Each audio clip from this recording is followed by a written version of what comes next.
السلام علیکم ورحمۃ اللہ وبرکاتہ۔ بسم اللہ الرحمن الرحیم۔ ہم آج کے اپنے لیسن کو سٹارٹ کرتے ہیں۔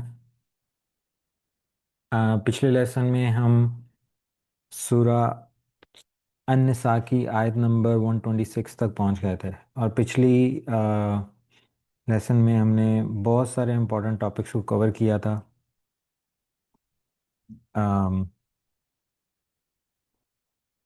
یہ سورہ النساء جو ہے، اس میں منافقین کا، جس طرح میں نے پہلے بھی بتایا تھا کہ 176 آیات میں سے 85 آیات منافقین اور منافقت کے ٹاپک پہ ہے۔ تو پوری سورت کا آدھا تقریباً حصہ جو ہے وہ منافقین کے ٹاپک پہ ہے، اور باقی میں سے کافی بڑا ایک حصہ جو ہے وہ معاشرتی مسائل پہ ہے، کہ آپس میں ایک دوسرے کے ساتھ رہنا کیسے ہے، اور اسپیشلی خواتین کے حقوق پہ۔ تو آج کا جو لیسن ہے وہ ہمارا تھوڑا سا مختصر ہوگا، کیونکہ آدھا گھنٹہ ہم لیٹ سٹارٹ کر رہے ہیں۔ لیکن آج کے لیسن میں ہم دو بہت امپورٹنٹ ٹاپکس جو ہیں ان کو ڈسکس کریں گے۔ ایک ٹاپک تو دوبارہ یہی ہوگا، منافقت والا، جو کہ سیکنڈ پارٹ میں آئے گا۔ لیکن پہلے پارٹ میں طلاق کا جو مسئلہ ہے، اور طلاق کے مسئلے میں یہ کہ اسلامی معاشرے میں نکاح کی حکمت کیا ہے، اس کے اوپر ہم ڈسکشن کریں گے۔ اور یہ دونوں ڈسکشنز جو ہیں وہ بہت میننگ فل ہیں۔ منافقت کا ٹاپک ہمارے لیے بہت امپورٹنٹ اس لیے ہونا چاہیے کیونکہ منافقت اور کمزور ایمان، یہ دونوں بیماریاں بہت سملر ہیں، اور آج کے دور میں میرے ذاتی خیال کے مطابق 99% مسلمان جو ہیں وہ کمزور ایمان والے ہیں یا وہ منافق ہیں۔ حقیقت اللہ کو پتہ ہے، تو ہم میں سے کوئی یہ نہیں کہہ سکتا کہ کس کا ایمان کمزور ہے، کس کا اسٹرانگ ہے، کون منافق ہے۔ لیکن یہ اوور آل بات میں کس بیسس پہ کر رہا ہوں؟ کیونکہ مسلمانوں کی کہ آج کل کے حالات کی بیس پہ مسلمانوں کی پرائرٹیز کیا ہیں وہ تو نظر آتی ہیں نا سب کو، اور اللہ تعالیٰ کا دوسری چیز یہ کہ اللہ تعالیٰ کا مسلمانوں کے ساتھ سلوک کیسا ہے، کیونکہ قرآن میں اللہ تعالیٰ نے اس چیز کی گارنٹی دی ہے کہ جو مومن ہوں گے، میرے راستے پہ ہوں گے، انہیں میں دنیا میں غالب کروں گا۔ تو آج کے دور میں کوئی بندہ مسلمانوں میں سے چھوڑ کے دنیا کا کوئی انسان یہ نہیں کہہ سکتا کہ مسلمان غالب ہیں۔ غالب ہونا تو دور کی بات، عزت بھی کوئی نہیں ہے۔ تو جتنے مسلمان آج کی دنیا میں کمزور ہیں اور ذلیل ہیں، اس سے اندازہ لگایا جا سکتا ہے کہ اللہ تعالیٰ کی نظروں میں ہمارے ایمان کی کتنی اہمیت ہے۔ تو آج ہم یہ دو ایشوز جو ہیں بہت امپورٹنٹ جو ہیں ڈسکس کریں گے۔ آیت نمبر 127 سے سٹارٹ کرتے ہیں۔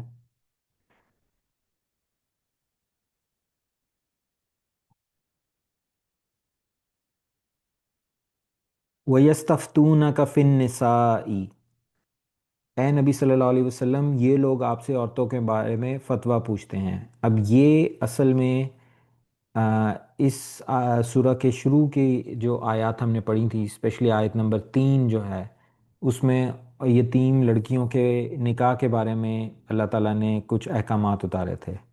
اور وہ احکامات کیا تھے؟ میں ایک دفعہ پھر سے یاد دلا دوں کہ وہ احکامات یہ تھے کہ اگر کوئی یتیم لڑکی آپ کے چارج میں آتی ہے کہ آپ اس کی اس کے اس کے ماں باپ جو فوت ہونے کے بعد اب اس کا کوئی اور نہیں ہے، اور آپ اس کی کفالت کرتے ہیں، تو اللہ تعالیٰ نے وہاں پہ منع کیا کہ تم یتیم لڑکیاں جن کی تم کفالت کر رہے ہو ان سے نکاح نہ کرو، کیونکہ اس معاشرے میں یہ ہوتا تھا کہ لوگ ایسی یتیم لڑکیوں سے نکاح کر لیتے تھے، انہیں حق مہر ادا نہیں کیا جاتا تھا، اور اگر کیا جاتا تھا تو وہ نہ ہونے کے برابر۔ اور دوسری بات یہ تھی کہ کیونکہ وہ بچیاں، ان کے پیچھے کوئی پوچھنے والا نہیں ہوتا تھا، ماں باپ تو فوت ہو گئے ہوتے تھے، تو پھر یہ جو نکاح کرنے والا ہوتا تھا اسے یہ ہوتا تھا کہ اس لڑکی کے ساتھ کل میں جو مرضی سلوک کروں، کوئی مجھے پوچھنے والا تنگ کرنے والا نہیں ہوگا. تو ایسی لڑکی پھر جو ہے ان کے لیے اس حساب سے جو ہے اٹریکٹیو ہو جاتی تھی. تو اللہ تعالیٰ نے اس بات سے منع کر دیا کہ یتیم لڑکیاں تمہاری کفالت میں ہیں، ان سے تم نکاح نہ کرو. اگر تمہیں جو ہے وہ تمہاری خواہش ہے ایک سے زیادہ شادی کرنے کی، تو تم دو تین چار تک نکاح کر سکتے ہو، لیکن ان سے نہ کرو. اور وہاں پہ اللہ تعالیٰ نے یہ بھی کہہ دیا کہ اگر تمہیں مکمل طور پر یقین نہیں ہے کہ تم ایک سے زیادہ بیوی کے ساتھ اگر نکاح کرو گے عورت کے ساتھ، تو ان کے درمیان انصاف کر سکتے ہو، یقین نہ ہو. صحیح ہے. یعنی یہ نہیں کہ ہاں میں کوشش کروں گا، وہ تو ایک ہے، لیکن اگر آپ کو خود اپنے آپ میں یقین نہیں ہے کہ میں یہ کر نہیں سکوں گا، تو پھر آپ نہ کرو یہاں تک کہ آپ میں یقین کی کیفیت پیدا نہ ہو جائے، یعنی اتنا پکا ارادہ ہو جائے کہ بھائی میں ہر قربانی دینے کو تیار ہوں ان میں انصاف کرنے کے لیے، تو پھر آپ دوسری تیسری چوتھی تک شادی کر سکتے ہیں. ادروائز اللہ تعالیٰ نے کہا ایک ہی. پھر اسی آیت میں اللہ تعالیٰ نے یہ بھی کہا کہ بلکہ تمہیں یہ چاہیے کہ ان یتیم لڑکیوں کے تم ٹرو جو ہے کفالت کرو، ان کے نکاح دوسروں کے ساتھ یعنی کہ کرو، اور تم ان لڑکیوں کے ماں باپ جس طرح ان لڑکیوں کے حقوق کے بارے میں جو ہے وہ لڑتے، اسی طرح تم یہ رول ادا کرو، ان کو اچھا حق مہر لے کے دو، اور باقی ساری زندگی بھی اس لڑکی کے ساتھ یعنی کہ اس کی بیکنگ کرو، اس کے وکیل بنو. اگر وہ اپنے گھر خوش ہے تو بہت اچھی بات ہے، اگر اس کے ساتھ وہاں پہ اس گھر میں کوئی زیادتی ہو رہی ہے تو تم اس کے شوہر کے ساتھ اس ٹاپک پہ بات کرو. اور اگر معاملات اس حد تک پہنچتے ہیں کہ اس لڑکی کو طلاق ہو جاتی ہے، تو تم جس طرح اس کے ماں باپ اسے اپنے گھر میں پناہ دیتے اس کی اگلے نکاح تک، تو یہ تم رول ادا کرو. یعنی بالکل جس طرح ماں باپ کا رول ہوتا کہ کفالت کرتے، یہ والا رول تمہیں ادا کرنا چاہیے. تو اس کے بعد ان آیات کے اترنے کے بعد صحابہ میں اس کے اوپر کچھ کوشچنس تھے جو وہ حضور صلی اللہ علیہ وسلم کے پاس لے کر آتے تھے.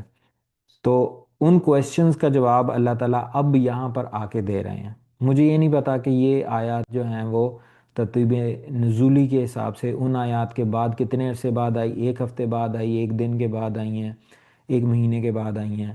لیکن بہرحال یہ اس کے بعد آئی ہیں کیونکہ یہ اسی کی کنٹینویشن ہے. ابھی اللہ تعالیٰ کی حکمت ہے کیونکہ قرآن کی کا نزول بھی اللہ تعالیٰ کے حکم سے ہوا تھا، اور مصحف میں یعنی کتاب میں کون سی آیت کہاں پہ رکھی گئی وہ بھی اللہ تعالیٰ کے حکم کے مطابق رکھی گئی تھی. تو اب یہ درمیان میں کہاں وہ آیت نمبر 3 اور کہاں یہ آیت نمبر 127 درمیان میں جو ہے وہ یعنی آلموسٹ 120 آیات گزر گئیں. تو یہ اللہ تعالیٰ کی حکمت ہے کہ اللہ تعالیٰ نے ان آیات کو یہاں پر رکھا. بہرحال یہ اس کا رابطہ بالکل ان شروع کی جو ہے آیات کے ساتھ ہے. تو اسی لیے اللہ تعالیٰ نے بات بھی اس طرح سٹارٹ کی، وَيَسْتَفْتُونَكَ فِي النِّسَاءِ، اور اے نبی صلی اللہ علیہ وسلم یہ آپ سے عورتوں کے معاملے میں فتویٰ پوچھتے ہیں، یعنی ان آیات کی کے بارے میں آپ سے کوشچن پوچھتے ہیں. قُلِ اللَّهُ يُفْتِيكُمْ فِيهِنَّ، کہہ دیجئے کہ اللہ تمہیں فتویٰ دیتا ہے یعنی وضاحت کرتا ہے ان آیات کے بارے میں.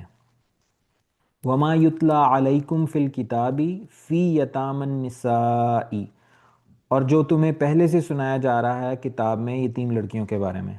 اب یہ واضح اشارہ آ گیا کہ ان پچھلی آیت کے بارے میں، اور وہاں پر آیت نمبر 3 میں یہ الفاظ تھے وَإِنْ خِفْتُمْ أَلَّا تُقْسِطُوا فِي الْيَتَامَى. تو وہاں پر صرف یہ الفاظ تھے کہ اگر تمہیں ڈر ہو کہ تم یتیموں میں انصاف نہیں کر سکو گے. وہاں پر یہ نہیں کہا گیا تھا کہ یتیم لڑکیوں میں، لیکن یہاں پر اللہ تعالیٰ نے کہا فی یتام النساء. تو اب یہ یعنی قرآن کے کچھ حصے دوسرے حصوں کی تفسیر بیان کرتے ہیں. تو اس آیت سے اس بارے میں without a shadow of a doubt clear ہو گیا کہ وہ پچھلی آیت جو تھیں وہاں پہ اسپیشل ٹاپک جو تھا وہ یتیم لڑکیوں کا تھا، یتیم لڑکوں اور لڑکیوں کا کمبائن نہیں تھا، یتیم لڑکیوں کا ٹاپک تھا. تو اب اللہ تعالیٰ کہہ رہے ہیں کہ کیا اللہ تعالیٰ وضاحت کر رہے ہیں اللاتی لا تؤتونہن ما کتبا، جن کو تم دیتے نہیں ہو جو اللہ نے ان کے لیے لکھ دیا ہے. وَتَرْغَبُونَ أَن تَنْكِحُوهُنَّ، اور چاہتے ہو کہ ان سے نکاح بھی کرو. تو یہاں پر کس چیز کی طرف اللہ اشارہ کر رہے ہیں؟ جن کو تم نہیں دیتے نہیں ہو جو اللہ نے ان کے لیے لکھ دیا ہے. یہ اشارہ ہے حق مہر کی طرف. یہ اب دیکھیں قرآن میں آلریڈی سورہ النساء میں ہم نے ابھی تک حق مہر کی کتنی تکرار سن لی ہے، کتنی تکرار ہے، اور ابھی قرآن میں مزید بھی آنی ہے۔ اور ہمارے معاشرے میں اس اللہ کی نظروں میں یہ بہت اہم چیز ہے حق مہر۔ اور میں نے جس طرح پہلے بتایا تھا کہ قرآن میں اور اللہ تعالیٰ کے دین میں جو اللہ کا نظام ہے اس کے اندر عورتوں کی مالی جو ہے سیکیورٹی کے لیے، فائنینشیل انڈیپینڈنس کے لیے، فائنینشیل سیکیورٹی کے لیے عورتوں کی دو بندوبست مین کیے گئے ہیں، ایک حق مہر اور دوسرا جو ہے ان کا وراثت میں حصہ رکھا گیا ہے۔ اور جو تیسرا امپلیسٹ ہے، یعنی کہ جو ویسے ہے لیکن وہ بھی عورتوں کی مالی امداد کرتا ہے، وہ یہ کہ عورتوں کے اوپر ذمہ داری رکھی نہیں ہے کہ وہ پیسے کہیں بھی خرچ کریں، ذمہ داری نہیں ہے، اپنی مرضی سے وہ جو مرضی کریں۔ کیسے ذمہ داری نہیں ہے؟ جب تک جو عورت ہے وہ اپنے ماں باپ کے گھر میں ہے تو ماں باپ کے ذمے ہیں، یہ تو بالکل ویسے ہی ہے جیسے کہ لڑکے بھی ہیں، اگر بچے ہیں تو ان کے اوپر۔ لیکن اگر عورت جو ہے وہ اپنے ماں باپ کے گھر میں ہے بڑی ہو کے بھی، تب بھی ماں باپ کا یہ ہے کہ وہ اپنی بیٹی کی جو مالی ذمہ داری اٹھائیں۔ اور اگر وہ نکاح کر کے اپنے شوہر کے گھر جاتی ہے پھر بھی اس کی کوئی ذمہ داری نہیں ہے، نہ اپنے آپ پہ خرچ کرنا نہ اپنی اولاد پہ خرچ کرنا، یہ ساری ذمہ داری مرد کی ہے۔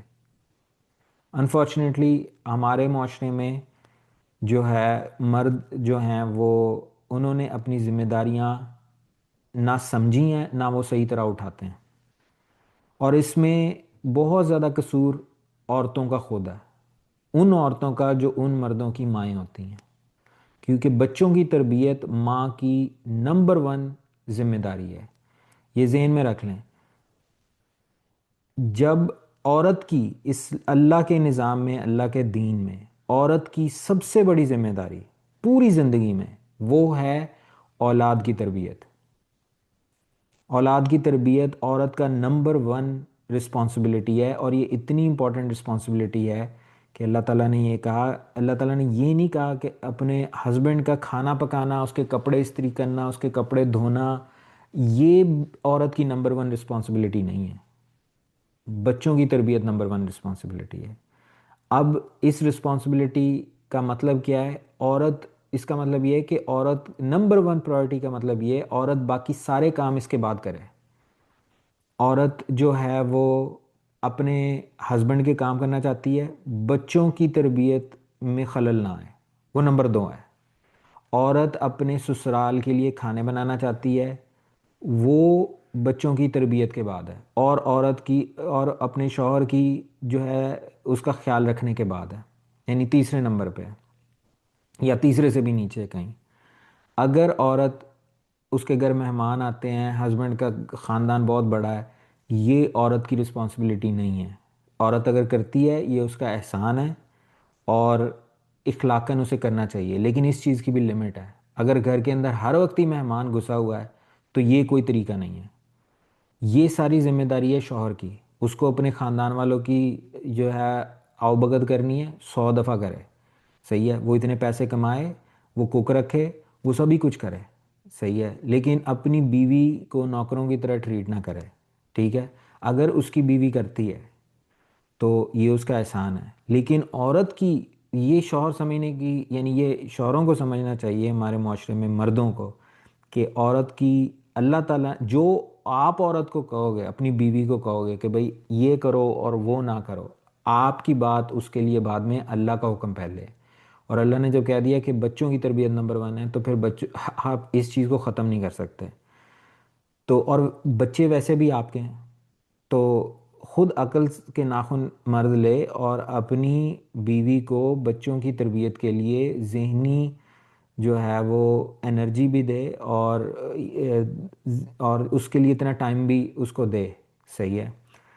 اب میں یہ عورتوں کا کیوں قصور نکال رہا ہوں کہ مرد جو ہیں وہ اپنی ذمہ داریوں کو انہیں احساس نہیں ہے، وہ اس لیے کیونکہ ماں جو ہے نمبر ون تربیت گاہ ہے اپنے بچوں کے لیے، صرف مردوں کے لیے نہیں، عورتوں کے لیے۔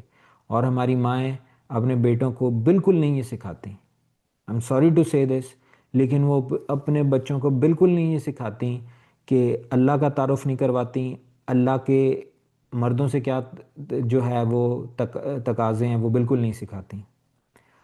اگر سکھایا جاتا ہے تو نماز سکھایا جاتا ہے، روزہ سکھایا جاتا ہے، حج عمرے سکھائے جاتے ہیں، لیکن جو معاشرتی مسائل ہیں ان کے بارے میں کوئی ڈسکشن گھروں میں نہیں ہوتی۔ اور اس کا پھر کیا فرق پڑتا ہے؟ اس کا فرق یہ پڑتا ہے کہ آپ کی اولاد کو آپ ماں باپ کے تھرو یہ پتہ ہی نہیں چلتا کہ میں نے زندگی کیسے گزارنی ہے۔ اب اس کی وجہ سے اولاد جو ہے وہ اللہ کے نزدیک بری الذمہ نہیں ہوگی۔ جو بھی انسان بالغ ہے اللہ تعالیٰ نے اس سے سوال کرنا ہے، بے شک اس کے ماں باپ نے اسے جو ہے سکھایا کہ نہیں سکھایا، اس کو حلوے کھلائے کہ نہیں کھلائے سارے فتووں کے، لیکن ہر بالغ انسان سے اللہ نے سوال پوچھنا ہے۔ تو اس بیسس پہ اولاد یہ نہیں کہہ سکتی یا اللہ مینوں چھٹی دے دے، میرے ماں پہ نے مینوں سکھایا نہیں۔ آئی ایم سوری ٹو سے، یہ جو ایکسکیوز اللہ کے ہاں نہیں چلنا۔ اللہ تعالیٰ نے آپ سے پوچھنا ہے کہ جب تم بالغ ہو گئے تھے تو میں نے دماغ دیا تھا نا، تم نے دنیا کے علوم تو بہت حاصل کیے، تو صرف میری تعلیم اور میرا ہی دین نہیں سیکھا، تو یہ اس طرح کا کیا بچے؟ البتہ اولاد نہیں بچے گی، لیکن ماں باپ سے یہ پوچھ ہوگی، ماں باپ سے یہ ڈیفینیٹلی پوچھ ہوگی کہ تم نے اپنی اولاد کو سکھایا کہ نہیں۔ اولاد کرتی کیا ہے اس کی پوچھ نہیں ہے، عمل کی پوچھ نہیں ہے، اس چیز کی پوچھ ہے کہ سکھایا تھا کہ نہیں، بتایا تھا کہ نہیں۔ بہرحال شاید کی طرف واپس آتے ہیں کہ اللہ تعالیٰ نے کہا جن کو تم دیتے نہیں ہو جو اللہ نے ان کے لیے لکھ دیا اور چاہتے ہو کہ ان سے نکاح بھی کرو، یعنی حق مہر۔ تو ہمارے معاشرے میں حق مہر کو پریکٹیکلی ختم کر دیا گیا ہے۔ لڑکی سے پوچھا بھی نہیں جاتا کہ بھئی تمہارا حق مہر کتنا ہے، کیونکہ ہمارے معاشرے میں ہم نے یہ ڈکلیئر کر دیا ہے کہ ہماری عقل جو ہے وہ نعوذ باللہ اللہ سے بڑھ کر ہے۔ تو کہا کیا جاتا ہے حق مہر سے تھوڑا ہی گھر بستے ہیں، حق مہر سے نہیں بستے گھر، بلکہ حق مہر کو بری نظر سے دیکھا جاتا ہے اگر حق مہر زیادہ لکھوایا جائے۔ لڑکے کے گھر والے، لڑکا خود بھی شاید، اور ڈیفینیٹلی وہ جتنا اجڑ آیا ہوتا ہے برات کے اوپر، اور جو سارا ایک لوگ ہوتے ہیں وہاں پہ جن جن تک شادی خبریں پہنچتی ہے، جب وہ خطبہ نکاح میں سنتے ہیں کہ بھئی حق مہر کتنا ہے، تو اگر حق مہر کی تعداد زیادہ ہو تو لوگ یہ کہتے ہیں کہ بھئی یہ تو بڑے لالچی ہیں لڑکی والے، صحیح ہے کہ انہوں نے اتنا حق مہر رکھوایا، یعنی یہ اپنی بیٹی کی سیکیورٹی چاہتے ہیں، انہوں نے تو لڑکے کو قابو کر لیا، حق مہر اتنا لکھوا دیا ہے کہ اب وہ کبھی جان چھڑا ہی نہیں سکتا۔ یہ ساری باتیں کرنا یا ایون دل میں بھی اس طرح سوچنا، یہ اللہ تعالیٰ کی احکامات کی اور اللہ کی حکمت کی واضح خلاف ورزی ہے۔ قرآن میں حق مہر کے کا ذکر جتنی دفعہ آیا اور جتنی یعنی کہ اللہ تعالیٰ نے اس پہ زور دیا ہے، ایسا سوچنے والے اور باتیں کرنے والے یہ سمجھتے ہیں کہ ان کی عقل اللہ تعالیٰ سے زیادہ ہے۔ یہ انتہائی احمقانہ عمل ہے، پلیز اس سے رکیں۔ حق مہر جو ہے قرآن میں اللہ تعالیٰ نے کہا کہ اگر تم نے حق مہر یعنی پہاڑوں بھی دیا ہو تب بھی تم واپس نہیں لے سکتے اگر مرد عورت کو طلاق دے رہا ہے۔ تو اس کا مطلب یہ کہ عورت بالکل، عورت کو اللہ نے حق دیا ہے کہ وہ بے شک سونے کے پہاڑ بھی حق مہر میں طلب کر لے۔ ہاں البتہ مرد کو اللہ تعالیٰ نے، یہ تو کانٹریکٹ ہے نا شادی اور حق مہر کا معاملہ، مرد اگر افورڈ نہیں کر سکتا یا وہ نہیں سمجھتا کہ وہ اتنا حق مہر دے گا کسی عورت کو، تو پھر وہ نہ کرے، نکاح نہ کرے، عورت کوئی اور اپنے لیے ڈھونڈ لے۔ اگر ایک عورت جو ہے وہ سمجھتی ہے کہ بھئی میں نے تو سونے کا پہاڑ ہی لینا ہے اور اسے معاشرے میں کوئی ایسا بندہ نہیں مل رہا، تو پھر اسے خود ہی اپنی ڈیمانڈ نیچے کرنی چاہیے۔ عورت کے لیے بھی یہ جائز نہیں ہے کہ وہ جو ہے ضد لگا لے اور ایک یعنی اتنا زیادہ حق مہر مانگے کہ معاشرے میں اگر کوئی دینے کے لیے تیار نہیں، اب اس وجہ سے اس کا نکاح نہیں ہو رہا، یہ پرلے درجے کی حماقت ہوگی۔ لیکن عورت جتنا مرضی حق مہر مانگے، کسی انسان کو یہ حق حاصل نہیں ہے کہ وہ اس کے اوپر بات کرے۔ یہ صرف شوہر کو ہونے والے یعنی کہ جو نکاح ایکسیپٹ کر رہا ہے یہ اس کا معاملہ ہے، صحیح ہے۔ ایون اس لڑکے کے گھر والے جو ہیں وہ لڑکے کو مشورہ دے سکتے ہیں لیکن طنز نہیں کر سکتے۔ یہ والی یعنی کہ بات کرنا انتہائی غلط ہوگی کہ بھئی یہ بہت لالچی ہیں اور یہ ایسے ہے اور ویسے ہے، نہیں، یہ نہیں کرنا چاہیے۔ تو یہاں پر اللہ تعالیٰ نے کیا کہا کہ یعنی کہ یہ جو لوگ یتیم لڑکیوں سے نکاح کرتے تھے تو ان کا لالچ کیا ہوتا تھا کہ وہ ان سے نکاح بھی کریں گے لیکن انہیں حق مہر نہیں دیں گے، یعنی جو اللہ نے ان کے لیے لکھ دیا ہے۔ اندازہ کریں حق مہر جو ہے اللہ تعالیٰ اسے اپنے ساتھ منسوب کر رہے ہیں کہ یہ حق اللہ نے لڑکی کو دیا ہے کہ وہ نکاح کے لیے کوئی بھی حق مہر طلب کر سکتی ہے۔ اور اللہ نے کہا کہ جو جو لوگ ہیں جو عورت کو اس حق سے محروم کرتے ہیں، تو یہ گویا وہ ان کی یعنی کہ لڑائی پھر اللہ کے ساتھ ہے کہ یہ حق اللہ نے دیا تھا اور تم نے درمیان میں عورت تک پہنچنے نہیں دیا۔ یہ یعنی الفاظ جو ہیں انتہائی ڈرانے والے ہیں۔ قیامت والے دن آپ اللہ کو کیا جواب دیں گے؟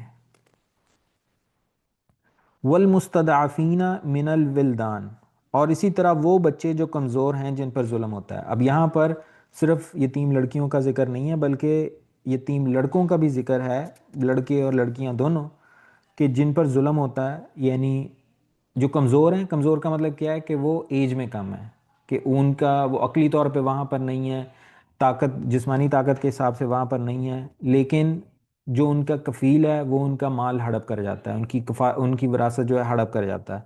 وَأَن تَقُومُوا لِلْيَتَامَى بِالْقِسْطِ، اور یہ ہم نے تمہیں اتنے تفصیلی احکام دیے ہیں کہ یتیموں کے معاملے میں انصاف پر کاربند رہو۔ اب یہ دیکھیں آلریڈی سورہ نساء میں ہی ہم کتنی دفعہ ہم نے یتیموں کے حقوق کے اوپر بات پڑھ لی ہے، صحیح ہے، یتیم لڑکوں کے بارے میں بھی اور یتیم لڑکیوں کے بارے میں اس سے بھی بڑھ کر۔ وَمَا تَفْعَلُوا مِنْ خَيْرٍ، اور جو بھلائی بھی تم کرو گے، فَإِنَّ اللَّهَ كَانَ بِهِ عَلِيمًا، اللہ اس سے واقف ہے۔ اب یہ دیکھیں، یہ میں نے ہر بار بار اس چیز کی طرف توجہ دلائی ہے کہ اسلام میں اللہ تعالیٰ نے قانون اتارا، قرآن میں قانون اتارا، اور قانون کی ہر آیت کے ساتھ اللہ تعالیٰ نے اینڈ پہ یہ ریمائنڈر دیا کہ اس دنیا میں اگر تم نے اللہ کے قانون کی خلاف ورزی کی اور دنیا میں تم نہیں بھی پکڑے گئے، شاید تم طاقتور تھے، شاید اسلامی معاشرہ تھا ہی نہیں، شاید تم ایک کافر ملک میں رہتے تھے، شاید تم اتنے چرب زبان تھے اور تمہاری جو ہے یعنی اتنے تم تیز ترار تھے، لوگ ہوتے ہیں آرگومنٹس کر کے اور اپنی جان بچا لیتے ہیں ٹیکنیکلٹیز میں اور اس طرح۔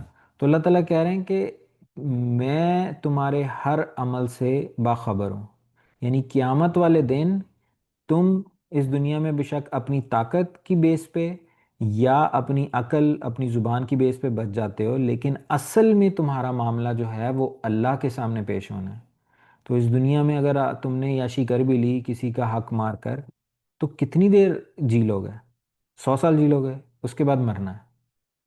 تو یہ 100 سال جو ہے قرآن میں ہم آگے جا کر پڑھیں گے، اور یہ ملٹیپل جگہ آئے گا۔ اللہ تعالیٰ نے کہا کہ جب لوگ قیامت کے دن اٹھیں گے تو وہ ایک دوسرے سے، اچھے عمل کرنے والا بھی برے عمل کرنے والا بھی، وہ دونوں ایک دوسرے سے کہیں گے ہم دنیا میں صرف ایک صبح یا ایک شام ہی گزار کر آئے ہیں۔ اندازہ کریں، برے عمل کرنے والا جو کہ عیاشی کرتا آیا ہوگا دنیا میں، وہ بھی یہ کہے گا بھائی میں نے یا ایک صبح یا ایک شام ہی گزاری ہے، یعنی اس کی عیاشی کی لمبی عمر جو اس نے پائی ہوگی، اگر وہ سینکڑوں سال بھی زندہ رہا تب بھی وہ اس کی نظروں میں اب وہ صرف ایک صبح یا ایک شام بن گئی۔ اور جس نے اللہ کے لیے تکلیفیں اٹھائی ہوں گی اور اس دنیا میں وہ مشکل حالات میں رہا ہوگا، تو کہتے ہیں نا کہ جو تکلیف کی رات ہوتی ہے وہ بہت لمبی ہوتی ہے، نہیں، اس بندے کے لیے بھی وہ یہی بات کرے گا، دنیا میں جتنی بھی میں نے کھجل خواری کی تھی وہ محض ایک صبح تھی ایک شام تھی، لیکن دونوں کی اب کیفیت بہت ڈیفرنٹ ہوگی۔ جو قربانیاں دے کر آیا دنیا میں، وہ اس بات پر کتنا خوش ہوگا کہ ہاں میں نے دنیا میں تھوڑی سی اپنی جو ایک صبح یا ایک شام جو اوکھی گزاری، اب میرے لیے راحت ہے۔ اور جو انسان دنیا میں عیاشی کرتا آیا لیکن اللہ کو ناراض کیا اس نے، تو اب اس کے لیے کتنا پچھتاوا ہوگا کہ یار میں نے صرف ایک صبح یا شام کے لیے اپنی ہمیشہ کی زندگی جو اب ہمیشہ رہے گی، میں اب کبھی نہیں مروں گا، ہمیں صرف اب یعنی ایک دفعہ تو آلریڈی ہم مر چکے ہیں، ہمیں موت آئی جب روح اللہ تعالیٰ نے تخلیق کی، پھر روحوں کو جو ہے وہ اللہ تعالیٰ نے مار دیا، اور روح اس طرح مطلب مرتی نہیں ہے، روح کا مرنا یہ ہے کہ وہ کائنڈ آف بے ہوش ہو جاتی ہے۔ تو ایک دفعہ تو ہمیں موت آ چکی ہے، یہ دوسری زندگی ہے ہماری۔ اب ہماری جو موت آنی ہے اس زندگی میں، وہ ہماری آخری ہوگی۔ اس کے بعد اب ہم جب اللہ ہمیں اٹھائیں گے، اور جب ہم اٹھیں گے تو پھر ہمیں کبھی موت نہیں آئے گی۔ تو یہ جو زندگی ہمیشہ قائم رہنی ہے، اس کا کتنا اس نے گھاٹے کا سودا کیا۔ تو یہ ذہن میں رکھیں۔ ہر جگہ قانون کے ساتھ کہ اپنے آپ کو ڈیفینڈ کرنا ہے اللہ کی عدالت میں، دنیا کی عدالت میں نہیں۔ اس لیے اب اگر دنیا میں اسلامک اسٹیٹ تو ہے ہی نہیں کہیں پہ، اسلامی قانون کہیں نافذ نہیں ہے، مسلمان ملکوں میں بھی جو ہے وہ نہیں ہے، تو اگر آپ دنیا کے جس کونے میں بھی رہیں اور اس مطلب دنیا کا قانون جو ہے، اس ملک کا قانون جو ہے وہ اگر آپ کو نہ بھی یعنی کہ اس کی وہ قرآن کا قانون نہیں ہے اور آپ اس میں نہیں بھی آتے، تو تب بھی آپ نے اللہ کی عدالت میں جواب دینا ہے، وہاں پر آپ کی عقل اور آپ کی جو ہے کوئی تعلقات نہیں چلیں گے۔ آیت نمبر 128، وَإِنِ امْرَأَةٌ خافت من بعلیها نشوزا او اعراضا، اور اگر کسی عورت کو اندیشہ ہو اپنے شوہر سے زیادتی یا بے رخی کا۔ اب یہاں پر ایک لفظ ہے نشوزا، تو یہ ہم سورہ نساء کی آیت نمبر 34 میں آیت میں پڑھ چکے ہیں، وہاں کے الفاظ یہ تھی واللتی تخافون نشوزہن، اور جن عورتوں سے تمہیں سرکشی کا اندیشہ ہو، تو وہاں پر جو یہ لفظ آیا تھا نشوز، تو اس کا مطلب تھا کہ جو عورتیں اپنے شوہر کی بات نہیں سنتی، اس کی اطاعت نہیں کرتی، بلکہ اپنی ضد پر اڑی رہتی ہیں اور اپنی بات منوانی ہے۔ اب وہ بات کسی بھی طرح کی ہو سکتی ہے، وہ بات یہ بھی ہو سکتی ہے کہ بھائی مجھے زیادہ خرچہ چاہیے، وہ بات یہ بھی ہو سکتی ہے مجھے بڑا گھر چاہیے، مجھے گاڑی چاہیے، مجھے یہ چاہیے، وہ بات یہ بھی ہو سکتی ہے جو کہ اس کی ذات سے متعلق نہ ہو، بلکہ پاکستان کی اسپیشلی ماحول میں ایک بہت بڑا جو لڑائی کا سورس ہوتا ہے شوہر اور بیوی میں، وہ یہ بھی ہوتا ہے جہاں پہ یہ ہو کہ بھائی بچوں کی میں بچوں کو بہترین اسکول میں داخل کرانا چاہتی ہوں، مہنگے اسکول میں، بچوں کے مہنگے کپڑے ہونے چاہیے، یعنی عورت کی خواہش ہوتی ہے کہ اس کے بچوں کے لیے ایکس وائی اور زی چیزیں جو ہیں وہ ضرور ہونی چاہیے، اور اس بات پر وہ اپنے شوہر کو پش کرتی ہیں کہ بھائی زیادہ پیسے لاؤ۔ اور بہت ساری جگہوں پہ شوہر جو ہے وہ اپنے بچوں کو بہتر زندگی دینے کے لیے اور اپنی بیوی کی ڈیمانڈز پوری کرنے کے لیے وہ گناہ کی طرف جاتے ہیں۔ اگر وہ سرکاری ملازم ہیں تو رشوت لیتے ہیں، اگر وہ بزنس کرتے ہیں تو جھوٹ بولتے ہیں، دھوکہ دیتے ہیں، پیسے زیادہ بنانے ہیں ون وے اور دی ادر۔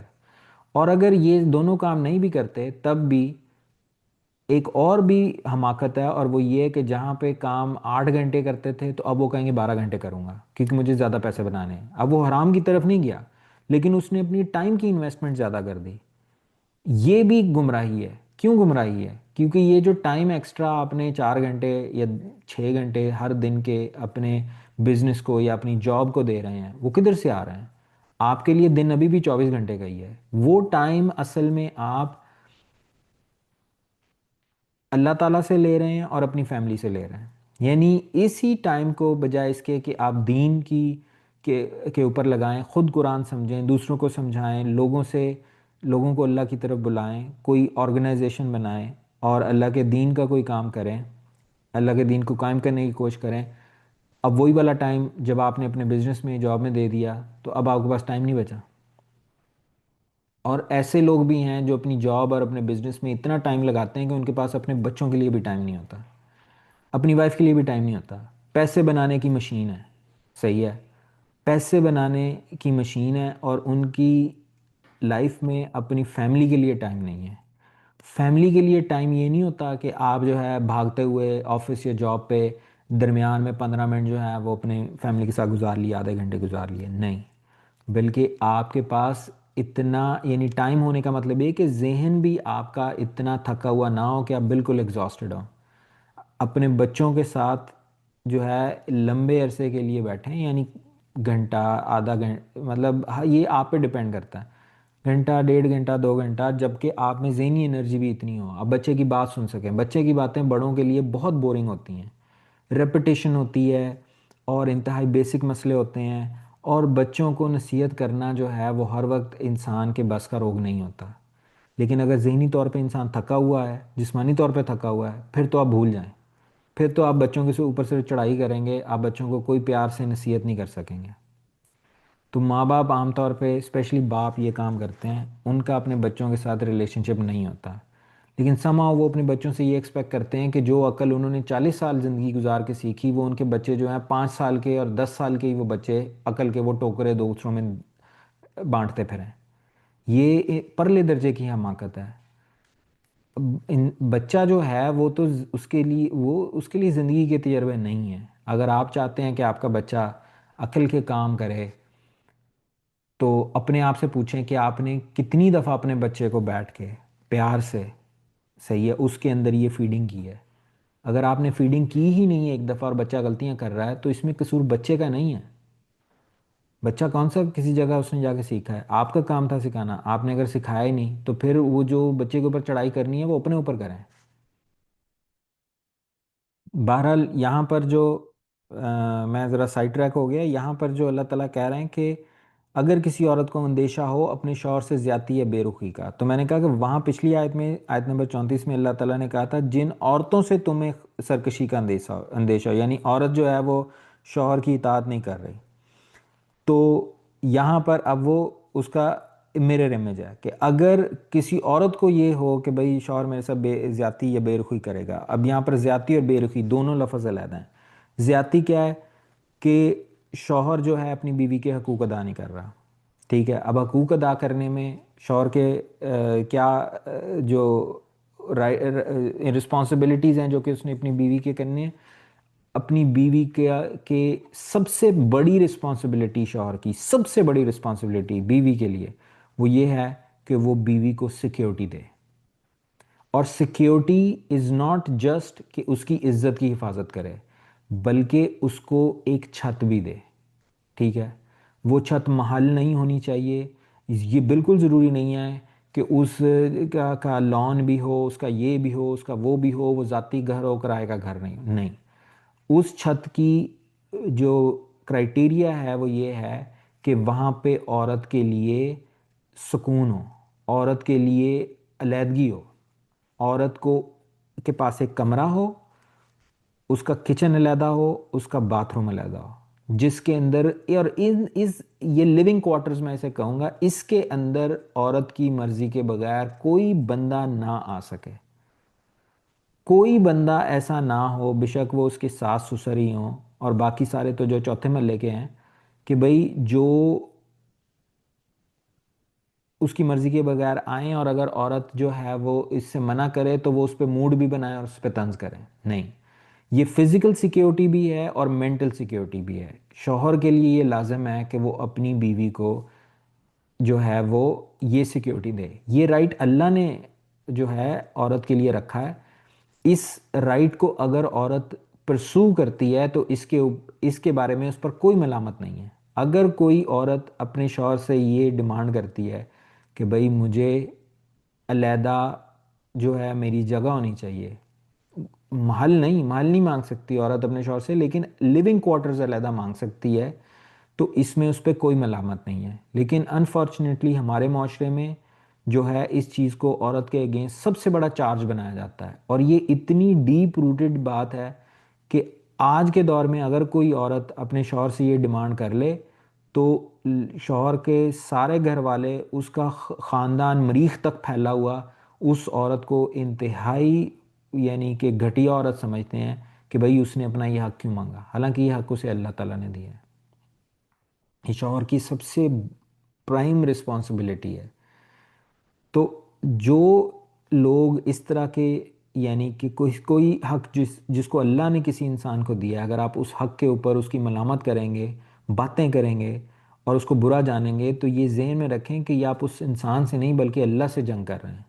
اور اللہ تعالیٰ ہی آپ سے پوچھیں گے. آپ اللہ تعالیٰ کو کیا جواب دیں گے قیامت والے دن جب اللہ تعالیٰ آپ سے پوچھیں گے کہ بھئی میں نے جب یہ کہا تھا کہ یہ اس انسان کا حق ہے تو تم جو ہے اس حق کے مانگنے پہ اس انسان کے ساتھ تم نے زیادتی کر رہے تھے، اس کے خلاف باتیں کر رہے تھے، کیا اللہ کو جواب دیں گے؟ اور یہ جو سیکیورٹی ہے یہ صرف لیونگ کوارٹرز کی نہیں ہے بلکہ مینٹل سیکیورٹی بھی ہے. صحیح ہے، یہ شوہر کا فرض ہے کہ وہ اپنی بیوی کو بیجا زیادتیوں سے، لوگوں کی باتوں سے، اپنے خاندان کی باتوں سے بچائے.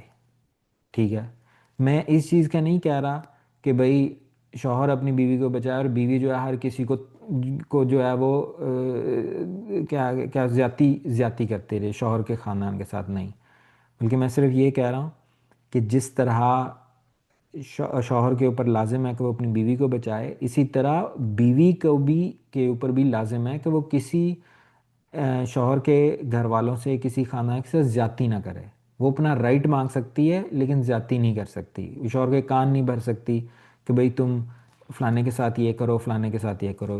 بیوی فار ایگزامپل شوہر سے یہ نہیں کہہ سکتی کہ بھئی تم کتنے پیسے کماتے ہو اور تمہارے پیسے ایک ایک پیسے کا مجھے حساب دو. تمہیں اپنے ماں باپ پہ نہیں خرچ کرنا چاہیے، تمہیں اپنے بہن بھائیوں پہ نہیں خرچ کرنا چاہیے، تم نے فلانے رشتہ دار کو کیوں دے دیا. نہیں، یہ بیوی کا اختیار نہیں ہے. اس بارے میں بیویاں جو ہیں وہ اپنی زبان بند رکھیں. وہ شوہر سے یہ ضرور ڈیمانڈ کر سکتی ہیں کہ بھئی آپ میری جو ذمہ داریاں ہیں وہ پوری کرو. اور ذمہ داریاں جو اللہ تعالیٰ نے دی ہیں اس میں یعنی کہ اعلیٰ ترین زندگی نہیں اس کو دی. ٹھیک ہے. شوہر اگر آپ کی بیسک ذمہ داری کیا ہے کہ آپ کے سر پہ چھت ہے، آپ کے لیے لیدر لیونگ کوارٹر ہے، آپ کے کپڑے وہ ارینج کرتا ہے، آپ کے کھانے کا کوئی مسئلہ نہیں ہے. یہ بیوی کے حقوق ہیں. صحیح ہے. وہ آپ کو ٹائم دیتا ہے. یہ بیوی کے حقوق ہیں. اگر وہ یہ پورے کر رہا ہے تو اب اس کے بعد وہ کیا کر رہا ہے اپنی باقی دولت کے ساتھ، وہ کدھر لگا رہا ہے، وہ ان کو باہر جا کے آگ لگا رہا ہے، وہ ان کو مریخ پہ بھیج رہا ہے، وہ اپنے ماں باپ پہ خرچ کر رہا ہے، وہ اپنے دوستوں پہ خرچ کر رہا ہے. بیوی اس بات پر شوہر سے نہیں لڑ سکتی. اگر اس کے خیال میں شوہر جو ہے وہ اپنے پیروں پہ کلہاڑی مار رہا ہے، وہ اس سے اچھے طریقے سے بات کر سکتی ہے لیکن اس بات پہ لڑائی نہیں کر سکتی. اور بات کرنے کا بھی انداز ہوتا ہے، بات کرنے کی ایک لمٹ بھی ہوتی ہے. یہ نہیں کہ ہر روز یہی ٹاپک ہے، پیار سے کر رہے ہیں لیکن ہر روز یہی ٹاپک ہے. کوئی بھی بندہ اس بات سے جو ہے وہ یعنی تنگ آ جائے گا. تو میں یہ بات اس لیے واضح کر رہا ہوں کیونکہ زیادتی شوہر کے گھر والوں کی طرف سے بھی ہوتی ہے، شوہر کی طرف سے بھی ہوتی ہے، بیویاں بھی زیادتی کرتی ہیں. یہ بیوی کا کام نہیں ہے کہ وہ اپنے شوہر کا پیسہ اس کا حساب کتاب کرے اس کے ساتھ. اور یہ بھی نہیں کر سکتی بیوی کو وہ اپنے شوہر سے کہے کہ بھئی سارا ٹائم مجھے اور میرے بچوں کو ہی دے. نہیں، نہیں کیا جا سکتا. شوہر آپ کو ٹائم دے یہ بالکل مناسب ہے لیکن سارا ٹائم دے یہ نہیں. آپ اس سے حساب کتاب بھی نہیں مانگ سکتے. شوہر کے اوپر اپنے شوہروں کی ذمہ داری یہ ذہن میں رکھیں کہ مردوں کے اوپر یہ ذمہ داری ہے کہ وہ اپنے ماں باپ کا خیال رکھیں. اس میں انہیں ٹائم دینا اور پیسے دینا یہ دونوں ان کی ذمہ داری ہے. اگر کوئی بیوی اپنے شوہر کو کے ساتھ اس بات پر موڈ بناتی ہے، لڑتی ہے، جھگڑتی ہے کہ تم اپنے ماں باپ کو پیسے کیوں دیتے ہو، زیادہ کیوں دیتے ہو، ٹائم کیوں گزارتے ہو، زیادہ ٹائم کیوں گزارتے ہو، یہ ساری باتیں غلط ہیں. ٹھیک ہے. اگر وہ آپ کی ضرورتوں کا خیال نہیں رکھ رہا تو پھر آپ اس سے یہ کہہ سکتے ہیں کہ بھئی میری ضرورت ہے، لیکن اس میں یہ انداز اختیار نہ کریں کہ بھئی تم فلانی جگہ کیوں خرچ کرتے ہو، میری ضرورت کیوں پوری نہیں کرتے. آپ کی بات یہ ہونی چاہیے بھئی میری ضرورت پوری کرو. صحیح ہے. یہ بالکل جائز مطالبہ ہے. آپ اپنے شوہر کو یہ نہ کہیں کہ فلانے کی نہ کرو میری کرو. نہیں، آپ اس سے اپنے حقوق کی ڈیمانڈ کر سکتے ہیں، ٹائم کی ڈیمانڈ کر سکتے ہیں. تو شوہر کی زیادتی کیا ہوگی کہ وہ اپنے بیوی کے یہ جو رائٹس ہیں وہ پورے نہیں کر رہا. اور بے رخی کیا ہوگی کہ وہ اپنی بیوی کے ساتھ جو ہے کے ساتھ یعنی کہ جن چیزوں کو گنا جا سکتا ہے یعنی ٹائم گزارنا. ٹائم گزارنا اگر شوہر ٹائم نہیں گزار رہا تو یہ بے رخی ہے. ڈھنگ سے بات نہیں کرتا یہ بے رخی ہے. اب ڈھنگ سے بات نہ کرنے کا مطلب یہ ہے کہ اگر کوئی یعنی کہ بیوی اسے تنگ کرتی ہے پھر وہ اس کا بات کرنے کا موڈ نہیں بنتا تو یہ ایک الگ بات ہے. لیکن اگر بغیر کسی وجہ کے وہ اب اپنی بیوی کے ساتھ بات کرنا پسند نہیں کرتا، ٹائم گزارنا پسند نہیں کرتا تو یہ بے رخی ہے. تو اللہ تعالیٰ نے کیا کہا کہ اس معاملے میں کیا ہو فلا جناح علیہما ان یصلحا بینہما صلحا، تو ان دونوں پر کوئی الزام نہیں ہوگا کہ وہ آپس میں صلح کر لیں. یہاں پر اللہ تعالیٰ کیا کہہ رہے ہیں، یہ بہت امپورٹنٹ اب ٹاپک یہ اگلی آیات میں آنے والا ہے کہ انسانی زندگی کا ایک بہت بڑا مسئلہ یہ ہے، ہمارے معاشرے میں بھی ہے اور یہ ہمیشہ سے چلا آ رہا ہے کہ بھئی آپس میں جب ایک لڑکے اور لڑکی کی شادی ہوتی ہے تو کیسے پتہ چلے گا کہ ان کی شادی کامیاب ہوگی اور ان لوگوں کا گھر بسے گا اور ان کی آپس میں صلح صفائی رہے گی. یہ ایک شروع سے مسئلہ چلا آ رہا ہے. تو دنیا میں انسانوں نے اس کا حل نکالنے کی کیا کوشش کی، انسانوں نے اس کا یہ حل نکالا کہ بھائی آپ پہلے ایک دوسرے سے بات کرو، لڑکا اور لڑکی، ٹھیک ہے، آپ ایک دوسرے سے بات کرو، ایک دوسرے سے محبت کرو، ایک دوسرے کے ساتھ باتوں میں سمجھنے کی کوشش کرو کہ بھئی اگر میں ایسا کروں گا تو پھر کیسا ہوگا، ایسے کروں گی تو پھر کیا ہوگا، اور لمبی پلاننگ، یہ بھی ایک دنیا کا انداز ہے، ٹھیک ہے۔ اس کے علاوہ دنیا میں کیا ہوا جو کہ سارے مغربی ممالک میں جو ہے یہی چیز ہے، وہ لوگ ایک دوسرے اس سے بھی زیادہ آگے جاتے ہیں، صرف باتوں تک نہیں رہتے بلکہ وہ ایک دوسرے کے ساتھ جو ہے ملاقاتیں کرتے ہیں، ملاقاتوں سے بھی آگے جاتے ہیں، وہ ایک دوسرے کے ساتھ رہتے بھی ہیں، صحیح ہے، لٹرلی وہ ایک گھر میں ایک اپارٹمنٹ میں شفٹ ہو جاتے ہیں، ان کا آپس میں کوئی شادی نکاح نہیں ہوا ہوتا بلکہ وہ صرف ایک دوسرے کے ساتھ رہتے ہیں، جو تعلق شادی کے بعد قائم ہونا چاہیے وہ سارا تعلق پہلے کرتے ہیں، ایک دوسرے کے ساتھ رہتے ہیں، کھانے کھاتے ہیں، باہر جاتے ہیں، زندگی گزارتے ہیں، سارا کچھ کرتے ہیں، ٹھیک ہے۔ ایک جو شوہر اور بیوی کی زندگی ہونی چاہیے لٹرلی وہ اس طرح کا کر کے بھی دیکھتے ہیں، 2 مہینے، 6 مہینے، سال، 10 سال، جتنی مرضی دیر، صحیح ہے، یہ بھی کر کے دیکھتے ہیں۔ اب اسلام ہمیں یہ سارے طریقے جو ہیں اسلام ان کو پسند نہیں کرتا، اسلام ہمیں کیا کہتا ہے؟ اسلام ہمیں یہ کہتا ہے کہ دیکھو، جو آ، کسی انسان کا آپ کو پتہ چل ہی نہیں سکتا جب تک آپ اس بندے کے ساتھ نہ رہو، اور یہ کیوں امپورٹنٹ ہے؟ کیونکہ جب آپ کسی انسان کے ساتھ رہتے ہو تو آپ اس کو اچھے برے حالات ہر طرح دیکھتے ہو، کبھی انسان کے اوپر کوئی کیفیت ہوتی ہے، کبھی وہ پریشان ہوتا ہے، کبھی وہ خوش ہوتا ہے، یہ سارے حالات اس بندے کے ساتھ، پھر آپ اس بندے کے ساتھ موو ان جب ہو کے رہتے ہو تو تب آپ کو ٹرولی اس بندے کا اور اس لڑکی کا پتہ چلتا ہے کہ اس کے کیا خیالات ہیں اور وہ کس طرح یعنی کہ ڈفرینٹ ٹائم پہ بیہیو کرتا ہے یا کرتی ہے۔ تو اسلام ہمیں کیا کہتا ہے؟ اللہ تعالیٰ ہمیں یہ کہتے ہیں کہ تم بجائے اس کے کہ ایک دوسرے کے ساتھ باتیں کرو کھل کے یا چھپ کے، اللہ تعالیٰ یہ کہتے ہیں کہ تم ایک دوسرے کے ساتھ نکاح کرو، لیکن نکاح کو یہ نہ سمجھو کہ بس یہ تو پوری زندگی کا یعنی کہ اب ہو گیا ہے اور کسی صورت ہم نے علیحدہ نہیں ہونا، نہیں، یہ اگلی آیت میں آپ پڑھیں گے، اور یہ ہمارے لوگوں کے لیے حیرت کا باعث ہوگی کیونکہ ہمارے ہاں یہی سمجھا جاتا ہے کہ نکاح ساری عمر کا ہے، اب جو ہے بے شک جو مرضی ہو جائے نکاح نہیں توڑنا، صحیح ہے، یعنی ایک ایکسٹریمس بیہیویئر ہے دوسری سائڈ پہ کہ ہر کی صورت پر طلاق سے بچنا ہے۔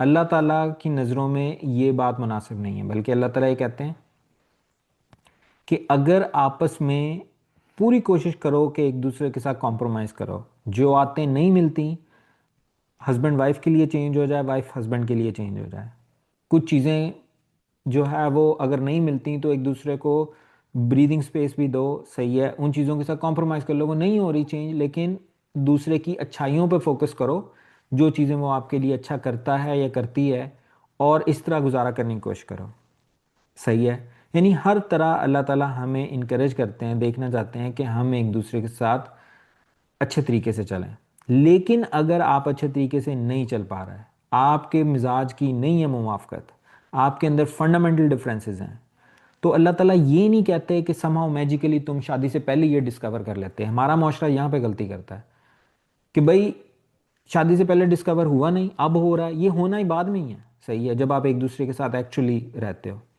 تو اللہ تعالیٰ یہ کہتے ہیں کہ بجائے اس کے کہ ہر وقت کا جھگڑا ہو، ہر وقت کی آپس میں لڑائیاں ہوں، ایک دوسرے کے ساتھ گلے ہوں، ایک دوسرے کے ساتھ بد زبانی ہو ہسبینڈ اور وائف کی، اور پورے خاندان میں آپ ہر کسی کے ساتھ بیٹھ کے اپنے ہسبینڈ اور اپنی وائف کی جو ہے برائیاں کر رہے ہو، اپنے خاندان والوں کو انوالو کرو، ایون مقدمات تک بات جاتی ہے، لیکن طلاق نہیں کرنی، یہ انتہائی حماقت ہے۔ اللہ تعالیٰ کہتے ہیں کہ ایسے نہ کرو، اور اس آیت میں اسی چیز کی طرف اشارہ ہے کہ اگر تم لوگوں کی آپس میں موافقت نہیں ہو رہی تو اس سے بہتر ہے کہ تم علیحدگی اختیار کر لو اچھے طریقے سے۔ یہاں پہ یہ جو لفظ ہے نا کہ ان دونوں پر کوئی الزام نہیں ہوگا کہ وہ آپس میں صلح کر لیں، اس کا مطلب یہ ہے کہ ایک دوسرے سے بجائے اس کے کہ ایک دوسرے کے ساتھ دشمنی اس حد تک بڑھ جائے کہ شکل سے بھی نفرت ہو جائے، تو اس کی بجائے اس حد تک نہ پہنچو اور علیحدگی اختیار کر لو، اللہ دونوں کے لیے بہتر ساتھی کا بندوبست کر دے گا۔ It's not the end of the world, ہمارے معاشرے میں طلاق کو end of the world consider کیا جاتا ہے، لیکن اللہ تعالیٰ کہہ رہے ہیں کہ یہ کام نہ کرو، کیونکہ ہم لوگ اس چیز کے اوپر اتنا اصرار کرتے ہیں، اور اس کا معاشرے میں نیگیٹو افیکٹ کیا ہے، ہم اس چیز پہ اتنا اصرار کرتے ہیں کہ نہیں نہیں شادی ہو گئی اب تو نہیں شادی ٹوٹنی چاہیے. یہ پریکٹیکل نہیں ہے. آپ کسی بندے کے ساتھ جب رہتے ہو تبھی آپ کو اندازہ ہوتا ہے کہ یار یہ بندہ کس طرح کا ہے. آپ کی اور اس کی نہیں بن رہی. انسانوں کی 500 باتیں ہوتی ہیں، زندگی کی فلسفی، بچوں کی تربیت، دین پہ چلنا، دنیا کے پیچھے بھاگنا، مطلب ان گنت چیزیں ہیں جن کے اوپر آپ کے ایک دوسرے سے اختلافات ہو سکتے ہیں. اور اگر آپ سمجھتے ہو کہ بھائی میں اس چیز کے اوپر کمپرومائز نہیں کر سکتا یا نہیں کر سکتی، تو علیحدگی کا رستہ رکھا ہے اللہ نے. آپ اچھے طریقے سے علیحدہ ہو جاؤ. اور معاشرہ ایسا ہونا چاہیے کہ طلاق معاشرے میں یعنی لائف اور ڈیتھ سینٹنس نہ ہو، بلکہ معاشرہ ایسا ہونا چاہیے کہ اس کے اندر طلاق یافتہ مرد ہو یا عورت ہو، وہ اس کی شادی میں کوئی مسئلہ نہیں ہونا چاہیے. آپ نے کسی انسان کے ساتھ نیک نیتی سے نکاح کیا اور نہیں بنی، کوئی بات نہیں، آپ علیحدگی اختیار کر لیں. پوری کوشش، میں یہ نہیں کہہ رہا کہ پہلی لڑائی پہ ہی جو ہے آپ طلاق کا مطالبہ کر دیں، یا پہلی لڑائی پہ ہی آپ طلاق کھڑکا ماریں. میں یہ کہہ رہا ہوں کہ آپ نے پوری کوشش کر لی، ٹھنڈے طریقے سے سوچ لیا. اور طلاق دینے کا طریقہ بھی یہ ہے کہ آپ پہلے ایک طلاق دیں، ایک سٹنگ میں ایک طلاق دیں، اور آپ کے پاس اگلے پھر یعنی کہ 3 مہینے کی مدت ہوگی. آپ کو اسی طرح رہیں ایک دوسرے کے ساتھ کہ بھئی علیحدگی ہو گئی ہے، تاکہ یہ اللہ تعالیٰ نے میکنزم اس لیے رکھا ہے تاکہ آپ کو اندازہ ہو کہ بھئی اگر ہم علیحدہ ہو جائیں گے تو پھر ہماری لائف کیسی ہوگی. میں بھی جب آپ علیحدہ ہوں تو آپ کو اندازہ ہو کہ بھئی اس رشتے کی پازیٹیو باتیں بھی تھیں جو کہ مجھے اس وقت ان کا احساس نہیں تھا. اور پہلی طلاق کے بعد جب آپ یہ ٹائم گزاریں ہیں، آپ کو اندازہ ہو جائے، تو پھر آپ رجوع کر سکتے ہیں، شوہر رجوع کر سکتا ہے. عورت کے لیے انکار کی گنجائش نہیں ہوگی اگر وہ ان 3 مہینوں عدت کے دوران جو ہے وہ رجوع کر لے. ہاں البتہ اگر وہ ٹائم گزر گیا تو پھر عورت کے پاس چوائس ہے. اگر شوہر نے رجوع نہ کیا اور اب وہ عدت کے بعد جو ہے وہ کہہ رہا ہے کہ بھائی میں آگے چلنا چاہتا ہوں اس نکاح کو لے کے، میں باقی طلاق نہیں دینا چاہتا، آئی ایم سوری، اس وقت عورت جو ہے اس کو کہہ سکتی ہے کہ نہیں اب میں کسی اور کے ساتھ نکاح کروں گی، اور یہ عورت کا بالکل رائٹ ہوگا. تو یہ اللہ تعالیٰ نے اسی لیے رکھا ہے کہ آپ جو ہے ٹرائل کر لو کہ بھئی علیحدہ رہنے. لیکن اگر سب کچھ کر لیا، کنفرم ہے یہ بات کہ بھئی آپ اس انسان کے ساتھ نہیں چل سکتے، تو اچھے طریقے سے علیحدہ ہو جاؤ. لیکن ہمارے معاشرے میں کیا ہے، طلاق یافتہ عورت کا تو مطلب مردوں کی بھی شادی مشکل ہے. لوگ 500 باتیں کرتے ہیں. وہ ہمارے معاشرے میں دوسری شادی، دوسرا نکاح، بے شک وہ طلاق کے بعد ہوا ہو، بیوہ کے بعد ہوا ہو، وہ اس طرح سمجھا جاتا ہے جیسے یہ پتہ نہیں یعنی کتنا بڑا ایک گناہ کیا جا رہا ہے. پہلی شادی جو ہے وہ اتنی رج گج کے کی جاتی ہے، اس کے بعد اگلا نکاح بے شک وہ یعنی کہ طلاق کی بیس پہ ہو، نکاح کی وہ فوتگی کی بیس پہ ہو. دونوں صورتوں میں ابھی مردوں کی بات کر رہا ہوں، تب بھی جو ہے وہ بالکل اس شان و شوکت سے نہیں کی جاتی، بلکہ وہ ایک بڑا ہی سادہ سا افیئر ہوتا ہے. ایسا کیوں ہے؟ ایسا اس لیے ہے کیونکہ جو ہے اس چیز کو معاشرہ اس طرح ایکسیپٹ نہیں کرتا. اور اگر عورت ہے پھر تو بھول ہی جائیں.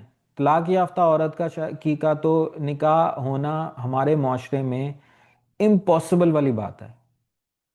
اور اگر عورت کو کوئی ملتا بھی ہے تو وہ مطلب یہ اس کے لیے بہت بڑا عیب سمجھا جاتا ہے. تو اس لیے اس کو ملتا بھی ہے تو وہ ایسا ملتا ہے کہ یا تو جو پہلے شادی شدہ ہے، اس کے بہت زیادہ بچے ہیں، اس کے ساتھ کوئی نہ کوئی یعنی کہ مسائل جڑے ہوئے ہیں.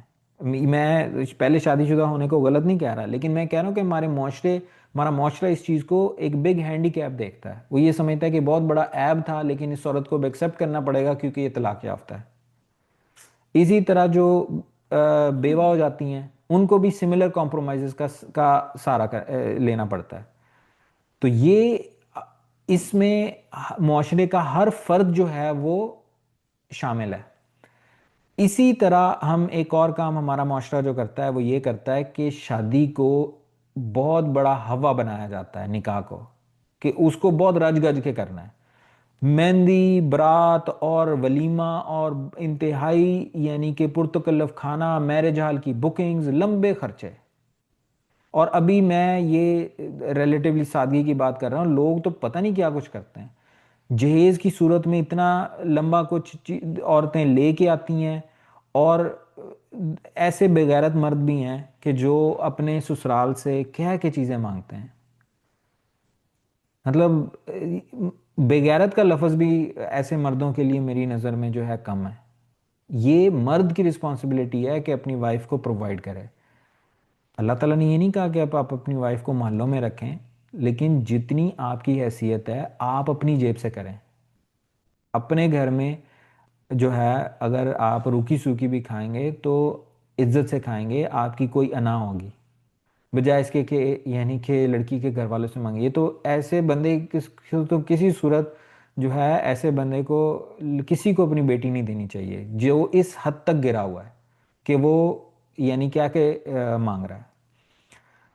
مردوں کو یہ چاہیے کہ وہ اپنے ہونے والے سسر سے ڈائریکٹلی بات کریں، ماں باپ کے تھرو بھی کروائیں لیکن خود بات کریں کہ بھائی آپ، میرے لیے یہ بہت بڑی بات ہے کہ آپ نے اپنی بیٹی جو ہے وہ مجھ پہ اتنا بھروسہ کر رہے ہیں کہ آپ اپنی بیٹی مجھے دے رہے ہیں، لیکن میں اس کے علاوہ آپ سے کوئی ایک چیز بھی نہیں لوں گا.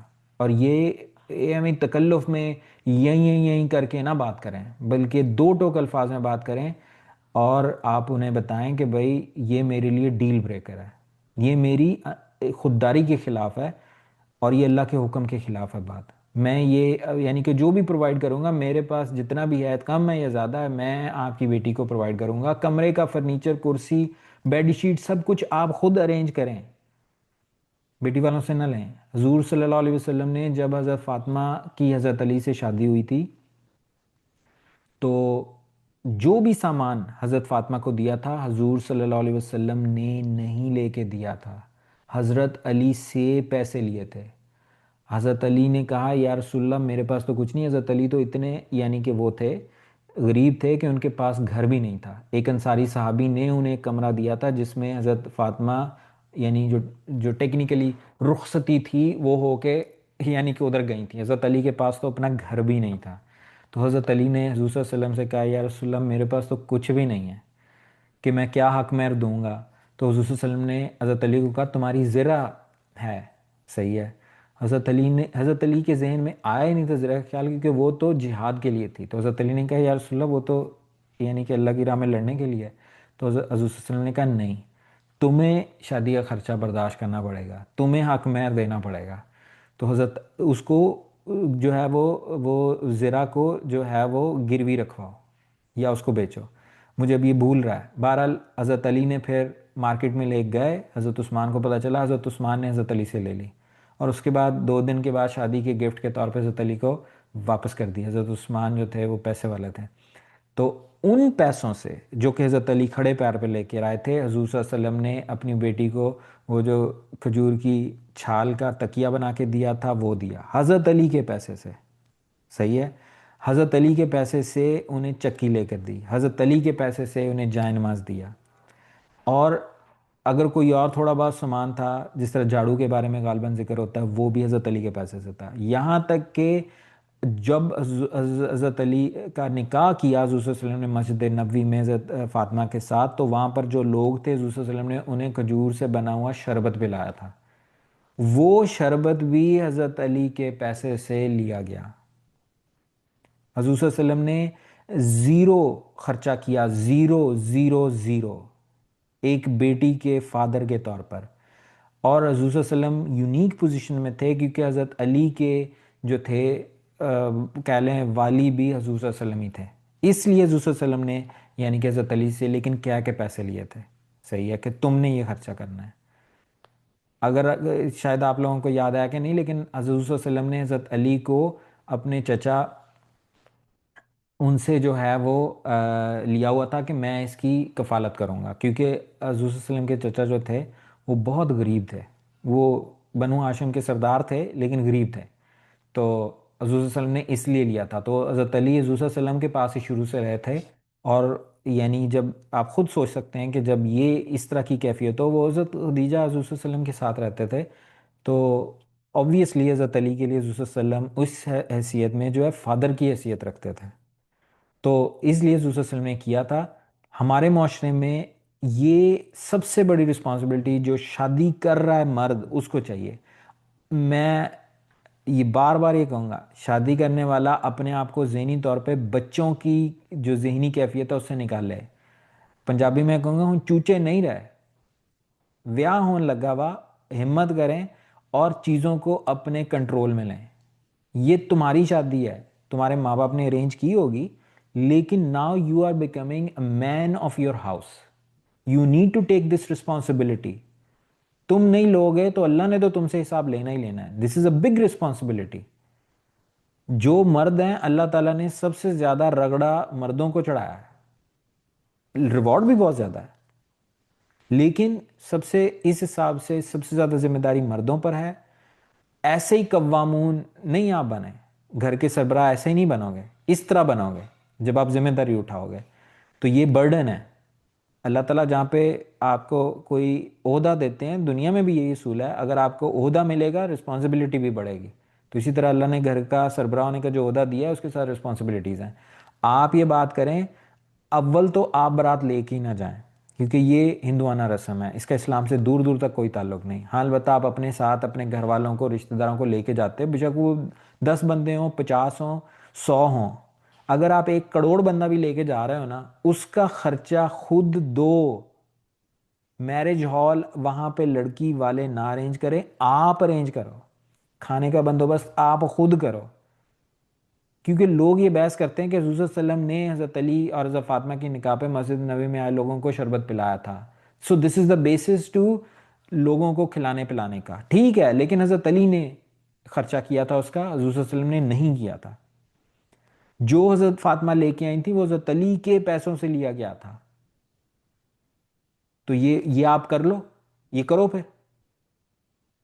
لیکن اسلام اس چیز کی شرط نہیں لگاتا. آپ کے لیے زبردست مہندی برات کرنا شرط نہیں ہے, ولیمہ بھی یار شرط نہیں ہے, ولیمہ آپشنل ہے.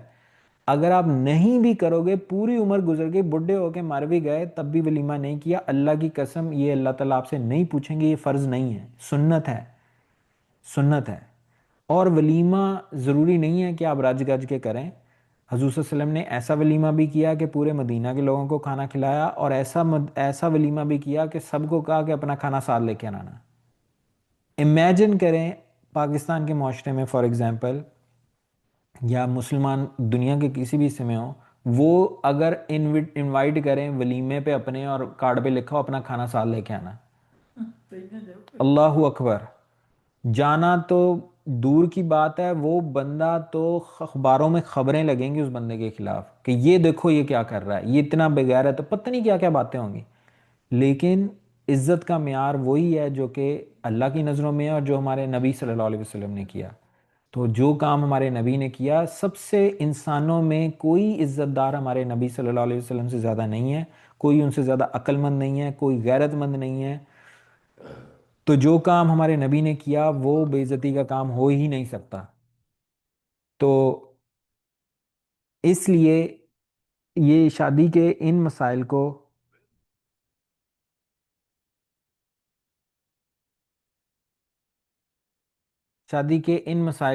جو ہے وہ سمجھیں, اور شادی کے اخراجات بڑھا کر شادی کو, نکاح کے فنکشن کو اپنے لیے مشکل نہ بنائیں. اسلام ہمیں یہ کہتا ہے کہ جو ہی آپ کے بچے بالغ ہوں, آپ ماں باپ ان کو سپورٹ کریں, اور مرد کو یہ پابند کیا کہ جو ہی تم بالغ ہو تم اتنے پیسے کما لو کہ اپنی بیوی کا خرچہ یعنی کھانے پینے کا بیسک خرچہ خود کر سکو. یہاں پر ماں باپ انہیں سپورٹ کریں.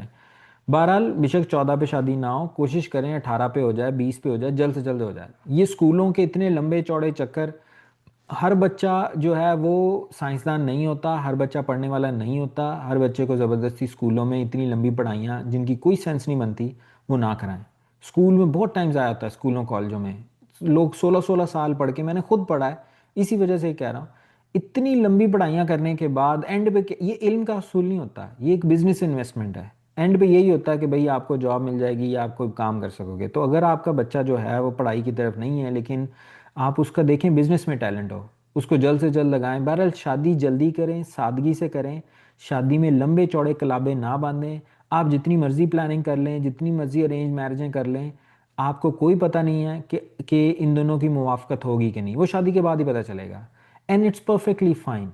شادی کے بعد دیکھیں, پورا نبھا کرنے کی کوشش کریں, نیت یہی ہو کہ ساری زندگی کا یہ ساتھ ہے. لیکن اگر شادی کے بعد یہ ڈسکور ہو کہ بھئی دیر از ایبسلیوٹلی نو وے, ہم نے ہر حربہ کر کے دیکھ لیا, نہیں گزارا ہو رہا, تو پھر علیحدگی اوپن ہے. کوئی مسئلہ نہیں ہے اس بات میں، اس چیز کو یعنی کہ زندگی اینڈ آف لائف ڈکلیئر نہ کریں۔ معاشرے میں طلاق کی ایکسیپٹنس ہو، لڑکا اور لڑکی علیحدہ ہو جائیں، اچھے طریقے سے علیحدہ ہو جائیں، خاندان آپس میں نہ لڑیں، لڑکا کسی اور جگہ نکاح کر لے، اور جو طلاق یافتہ مرد ہے، طلاق یافتہ عورت ہے، معاشرہ اس کو ایکسیپٹ اس طرح کرے کہ ان کی شادی کے پروپوزلز کو آپ ٹھکرائیں نہ اس وجہ سے کہ بھئی اس کی پہلے طلاق ہوئی ہوئی ہے، صرف اس وجہ سے کہ طلاق ہوئی ہوئی ہے اور اس وجہ سے ٹکرا دینا۔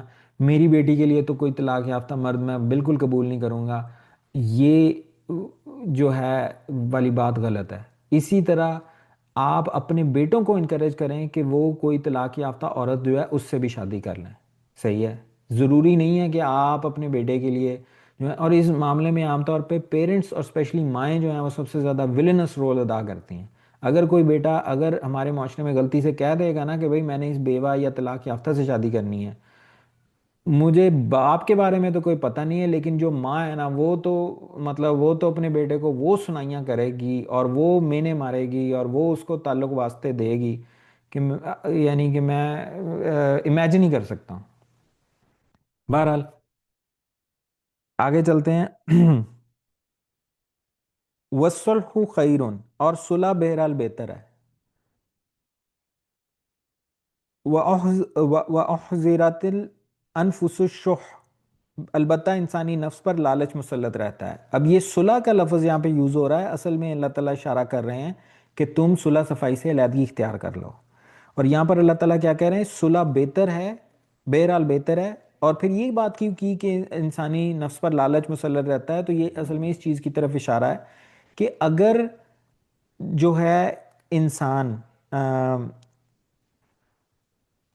کیونکہ یہ ذہن میں رکھیں کہ یہاں پر عورت کی بات ہو رہی ہے، اللہ عورت سے مخاطب ہے کہ اگر تمہیں اندیشہ ہے کہ شوہر زیادتی یا بے رحمی کرے گا، تو اللہ تعالیٰ عورت سے کہہ رہے ہیں کہ صلح کا رستہ اختیار کیا جا سکتا ہے۔ اور عورت اگر اپنے شوہر سے خلا مانگے گی تو پھر عورت کے پہ لازم ہے کہ وہ اپنے حق مہر کا کچھ حصہ چھوڑے، ٹھیک ہے؟ تو اللہ تعالیٰ نے یہ بات کیوں کی کہ انسانی نفس پر لالچ مسلط رہتا ہے؟ اس کا مطلب یہ کہ عورت یہ لالچ نہ کرے کہ اسے حق مہر پیسہ چھوڑنا پڑے گا، تو اس لیے وہ خلا نہ مانگے۔ اللہ تعالیٰ کہہ رہے ہیں اپنا ذہنی سکون کو جو اس بات پر فوقیت دو پیسے سے۔ اگر تمہارا شوہر جو ہے وہ تم اگر تمہیں پیسے حق مہر کے کچھ چھوڑنے پڑیں گے تو تم وہ چھوڑ دو، اور اگر تمہاری مینٹل انڈرسٹینڈنگ بالکل نہیں ہو رہی شوہر سے، اس وجہ سے تم اس کے ساتھ جڑی نہ رہو۔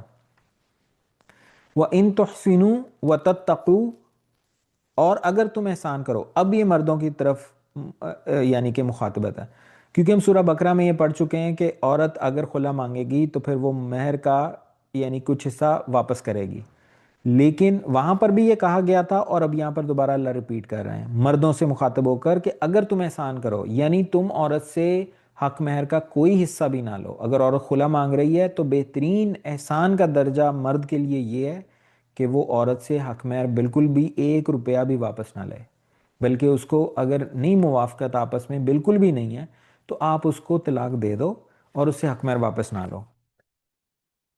وَإِن تُحْسِنُوا، اور اگر تم احسان کرو، وَتَتَّقُوا، اور اللہ کا تقوی اختیار کرو، فَإِنَّ اللَّهَ كَانَ بِمَا تَعْمَلُونَ خَبِيرًا، تو جان لو کہ اللہ تمہارے تمام اعمال سے باخبر ہے۔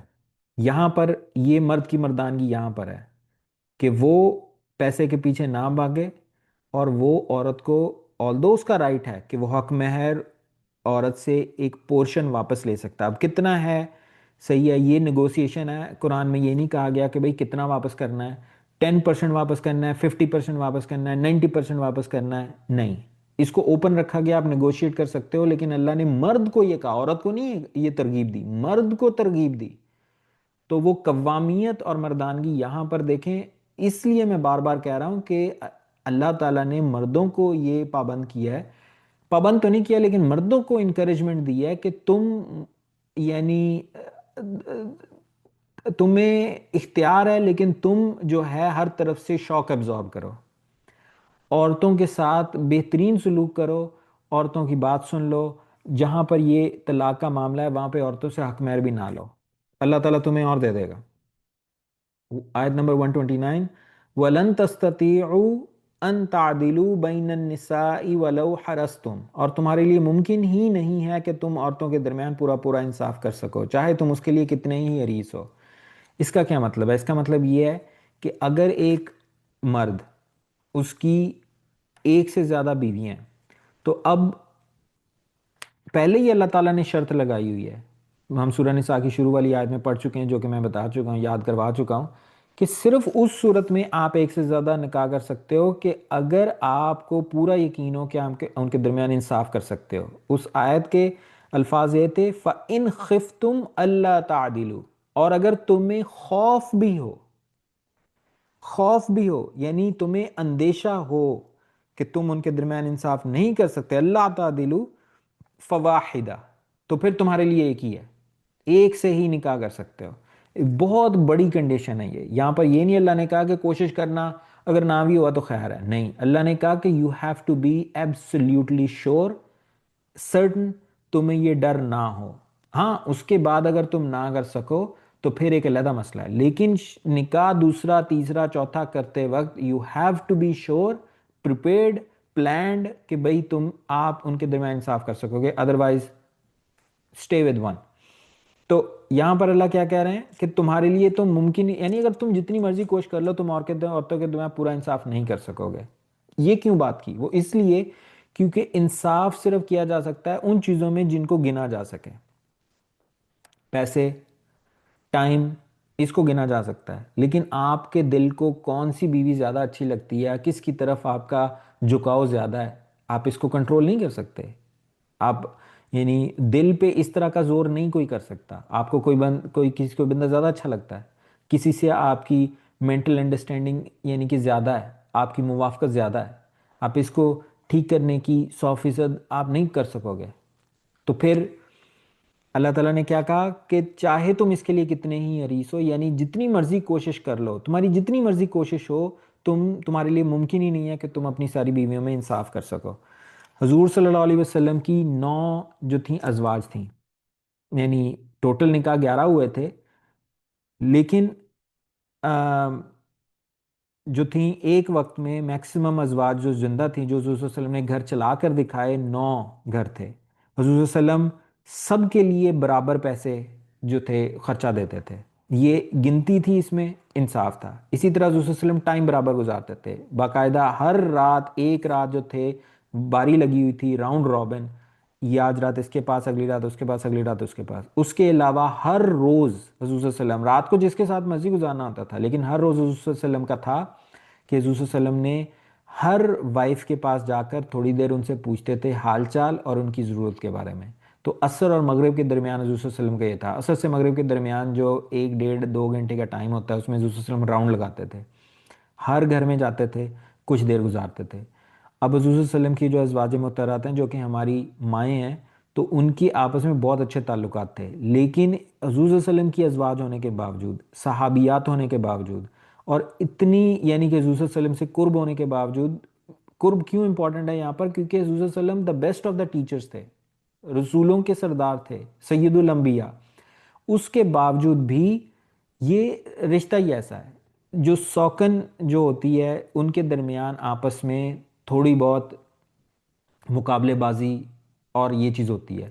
تو اگر کسی دن حضور صلی اللہ علیہ وسلم جو عصر سے مغرب کے دوران کسی کے پاس زیادہ دیر رک جاتے تھے، تو یہ ایک کہہ لیں کہ حضور صلی اللہ علیہ وسلم کے لیے پرابلم ہوتی تھی کہ باقی ساری اس بات کو مائنڈ کرتی تھیں کہ بھئی اس کے پاس آپ زیادہ کیوں رکیں، ٹھیک ہے؟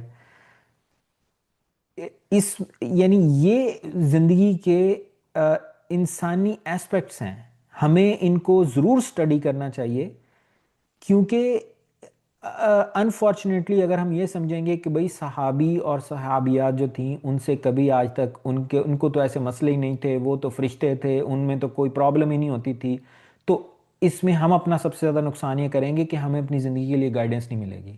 نہیں، وہ انسان تھے، وہ بہت زبردست تھے، لیکن ان سے غلطیاں بھی ہوتی تھیں، اور ان کی غلطیوں کو انہوں نے کیسے ٹھیک کیا، کس طرح انہوں نے سٹرگل کیا، اس میں ہمارے لیے لیسنز ہیں۔ تو ان چیزوں کو سٹڈی کرنا چاہیے۔ حضرت جو تھی ہماری ازواج جو امہات المومنین ہیں، ان کی اس طرح کی جو حضور صلی اللہ علیہ وسلم کے ساتھ معاملات تھے، ان کئی معاملات کی ایگزامپل قرآن میں بھی ہیں۔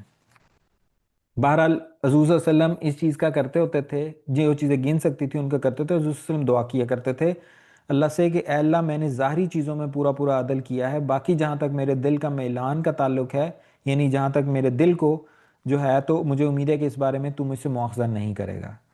تو یہ بھی چیز احادیث میں ہے کہ حضور صلی اللہ علیہ وسلم کو سب سے زیادہ محبت جو تھی وہ ان نوز واجب ازواج سے حضرت عائشہ سے تھی۔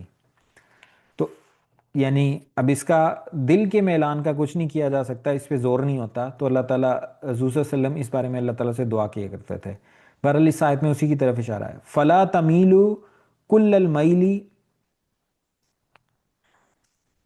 فلا تمیلوا کل المیل فتذروها کالمعلقہ، تو ایسا نہ ہو کہ تم ایک ہی کی طرف پورے کے پورے جھک جاؤ کہ دوسری بیوی کو معلق کر کے چھوڑ دو۔ یعنی اللہ تعالیٰ کہہ رہے ہیں کہ تم جتنے مرضی کوشش کر لو سب سے پورا پورا انصاف نہیں کر سکتے، لیکن اس چیز کا خیال رکھنا کہ ایسا نہ ہو کہ جن چیزوں میں گنتی ہو سکتی ہے اس میں بھی تم انصاف نہ کرو۔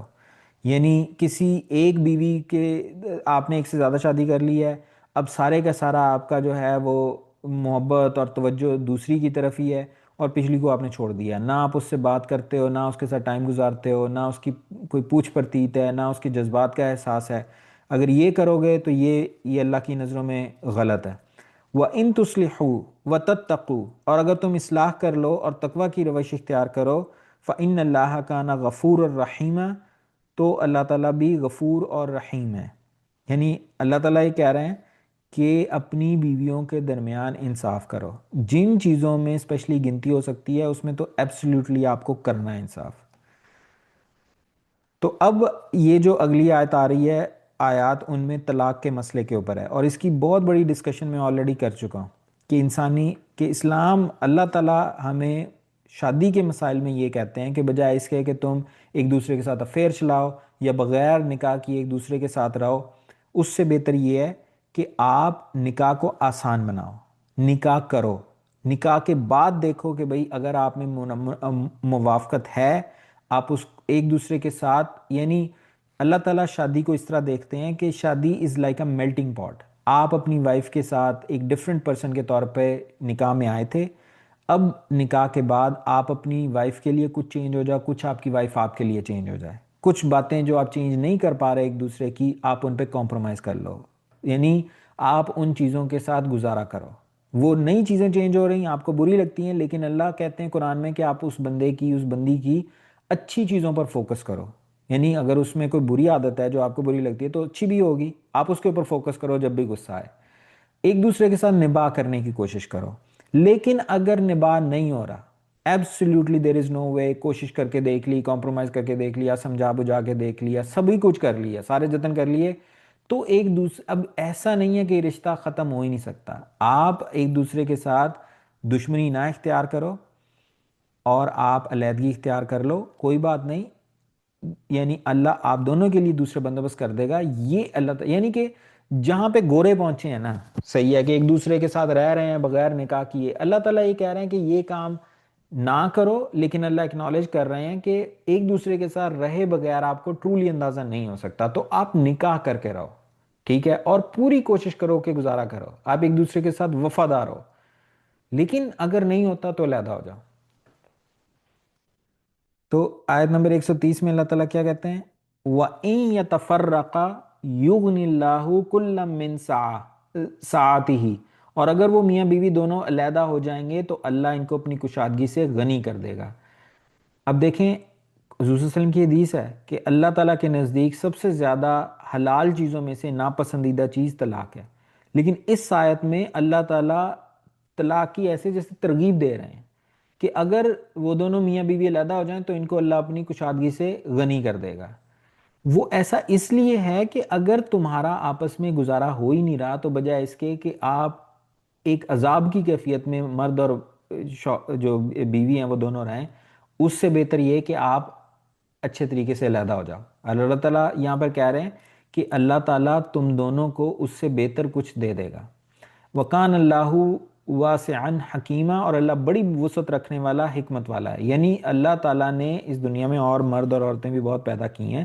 اللہ تعالیٰ تمہارے لیے بہتر بیوی اور بہتر ہسبینڈ کا جو ہے بندوبست کر دے گا.